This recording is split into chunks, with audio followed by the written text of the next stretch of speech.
Direktorat Tindak Pidana Ekonomi Khusus (DTPideksus) Bareskrim Polri menerbitkan surat penghentian penyidikan SP3 terhadap dua kurator pengurus PKPU, Ranto P. Simanjuntak dan Delight Khairil. Surat penghentian penyidikan atau SP3 tersebut ditandatangani oleh Direktur Tindak Pidana Ekonomi Khusus Bareskrim Polri Brigjen Wisnu Hermawan pada tanggal 21 Maret 2022. Kuasa hukum kurator Andreas Nahot Siletonga ditemui di kawasan Sudirman, Jakarta menjelaskan kliennya telah diberhentikan penyidikannya. Dia menilai kasus yang dialami kliennya kerap terjadi di kalangan kurator dalam kasus kepailitan atau penundaan kewajiban pembayaran hutang atau PKPU. Menurut Nahot, sejak awal tidak ada masalah dalam proses tersebut. Tetapi kemudian laporan sehingga penyidik melakukan proses hukum untuk menindaklanjutinya. Andres menyayangkan kasus ini terjadi dan merugikan kehidupan kliennya baik dampak moral dan material.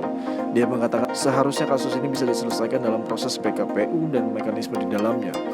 Nah, saya mengilustrasikan itu sebagai bagaimana kita misalnya mau naik kereta ya, sudah ada jadwalnya, kita nggak hadir ya keretanya jalan. Nah, itu kan simpelnya seperti itu. Makanya tidak bisa dibolak-balik bahwa tim pengurus ini nggak nungguin debitur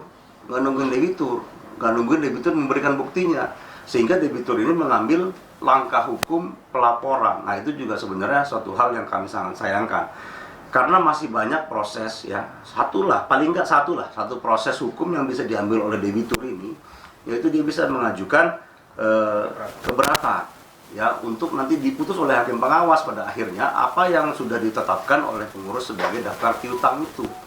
Nah, tapi secara administratif itu tidak dilakukan.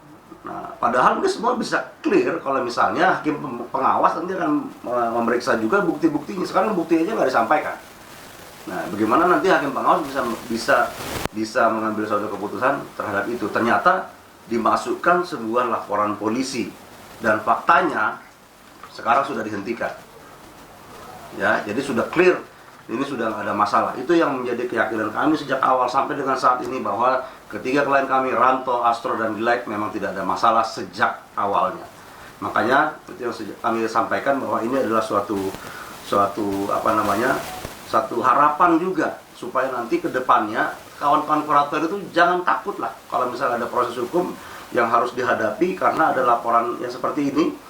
Ternyata di negara kita masih bisa ada keadilan, Ini sudah dihentikan dan ini sudah clear semua. Sekarang tinggal ketiga rekan kami ini ya yang terdampak dengan penetapan tersangka juga pasti harus dipulihkan juga nama baiknya, karena itu kan sangat mengganggu sekali ya pada saat kita ditetapkan sebagai tersangka. Walaupun itu kita maknai tadi sebagai suatu proses hukum, tapi banyak sebenarnya dampak yang sudah timbul atau sudah paling nggak hukuman dari masyarakat lah, tetangganya, saudaranya pasti akan bertanya, kliennya, Anda terjerat dengan masalah hukum, padahal semestinya itu bisa diselesaikan di dalam proses PKPU itu sendiri dengan mekanisme yang ada di dalam Undang-Undang PKPU. Sebelumnya penyidik memanggil 3 orang kurator, yaitu Ranto P. Simanjuntak, Astro Panghutan, Girsang, dan Delight Khairil, namun Astro tidak dibawa karena COVID-19. Kasus ini bermula adanya dugaan penggelembungan PT Humpus Patra Gas dan PT Humpus Trading dari nilai 172 miliar menjadi 414 miliar. Namun hal itu tidak bisa dibuktikan.